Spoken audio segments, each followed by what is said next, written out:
नमस्कार, मैं आपके साथ अंजना और आप देख रहे हैं ग्लोबल इंडिया टाइम्स न्यूज।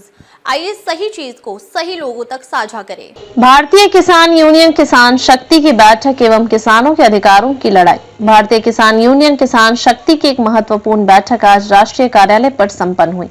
इस बैठक की अध्यक्षता संगठन के माननीय राष्ट्रीय अध्यक्ष कर्मवीर देव प्रधान जी ने की। बैठक का मुख्य उद्देश्य भारत सरकार के हाल ही में प्रस्तुत आम बजट पर चर्चा करना और उसका किसानों पर पड़ने वाले प्रभावों का विश्लेषण करना था। बैठक में राष्ट्रीय अध्यक्ष कर्मवीर देव प्रधान जी ने अपनी गहरी चिंता व्यक्त करते हुए कहा कि भारत सरकार के इस बजट में किसानों के लिए कोई ठोस लाभकारी योजना नहीं है। सरकार द्वारा किसानों की स्थिति को सुधारने के लिए कोई ठोस कदम नहीं उठाया गया है, बल्कि उन्हें और अधिक कर्ज में डुबोने का प्रयास किया जा रहा है। बैठक के दौरान सरकार द्वारा किसान क्रेडिट कार्ड की सीमा 3 लाख से बढ़ाकर 5 लाख रुपए करने की घोषणा पर भी गंभीर चर्चा हुई। इस विषय पर राष्ट्रीय अध्यक्ष कर्मवीर देव प्रधान जी ने कहा कि सरकार इस कदम को किसानों के हित में बता रही है, लेकिन वास्तव में यह योजना सिर्फ बैंकों को लाभ पहुंचाने के लिए बनाई गई है। उन्होंने कहा कि आज का किसान पहले से ही कर्ज के बोझ तले दबा हुआ है। अगर वह 3 लाख रुपए तक का कर्ज चुका नहीं पा रहा है तो 5 लाख रुपए तक का कर्ज कैसे चुकाएगा। यह योजना किसानों को राहत देने के बजाय उन्हें और अधिक आर्थिक संकट में डालने का कार्य करेगी। सरकार की इस योजना से किसानों की जमीन और संपत्तियां धीरे धीरे बैंकों के पास गिरवी रखी जाएंगी और किसान अपने ही खेतों में बंधुआ मजदूर बन जाएंगे। राष्ट्रीय अध्यक्ष ने कहा कि किसान को आर्थिक रूप से मजबूत करने के लिए उसे उचित समर्थन मूल्य, एमएसपी, सस्ते बीज, उर्वरक, बिजली, सिंचाई और कृषि उपकरणों पर सब्सिडी देने की आवश्यकता है, न कि उसे और अधिक कर्ज के जाल में फंसाने की। सरकार को चाहिए कि वह किसानों को कर्ज मुक्त करने की योजना लेकर आए, न कि कर्ज बढ़ाने वाली नीति लागू करे।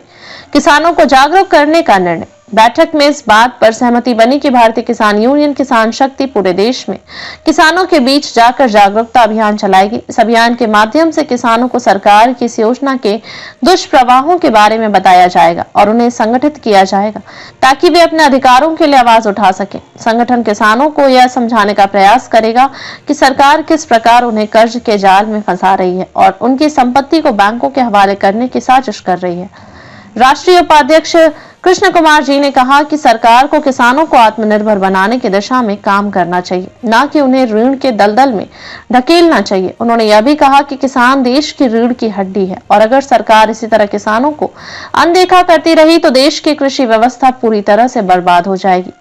बैठक में उपस्थित गणमान्य सदस्य इस बैठक में भारतीय किसान यूनियन किसान शक्ति के कई वरिष्ठ पदाधिकारी और कार्यकर्ता उपस्थित रहे। इनमें प्रमुख रूप से राष्ट्रीय उपाध्यक्ष श्री कृष्ण कुमार जी, प्रदेश अध्यक्ष डॉक्टर देवेंद्र सिंह, प्रदेश अध्यक्ष उत्तर प्रदेश किसान मोर्चा श्री सुनील धमा जी, राष्ट्रीय प्रवक्ता आदित्य चेतन जी, जिला अध्यक्ष बुलंदशहर किसान मोर्चा श्री रविशंकर जी। इन सभी नेताओं ने एक सुर में सरकार की किसान विरोधी नीतियों की आलोचना की और इस बात पर जोर दिया कि जब तक सरकार किसानों की भलाई के लिए ठोस कदम नहीं उठाती तब तक भारतीय किसान यूनियन किसान शक्ति संघर्ष जारी रखेगा। संगठन का आगे का रोड मैप।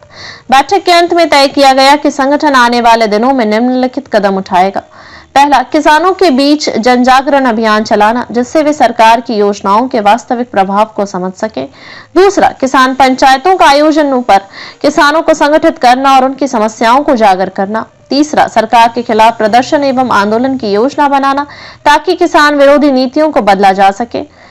चौथा, मीडिया और सोशल मीडिया के माध्यम से सरकार की नीतियों की सच्चाई जनता के सामने रखना। अब तक के लिए बस इतना ही। फिर मिलते हैं एक ऐसी ही बड़ी खबर के साथ। तब तक के लिए नमस्कार और देखते रहिए ग्लोबल इंडिया टाइम्स न्यूज। अगर आपको वीडियो पसंद आया हो तो लाइक करें व शेयर करें। ऐसे लेटेस्ट अपडेट पाने के लिए बेल आइकन प्रेस करना ना भूलें। अगर आप हमें फेसबुक या फिर इंस्टा के माध्यम से देख रहे हैं तो हमारे पेज को फॉलो जरूर करें। धन्यवाद।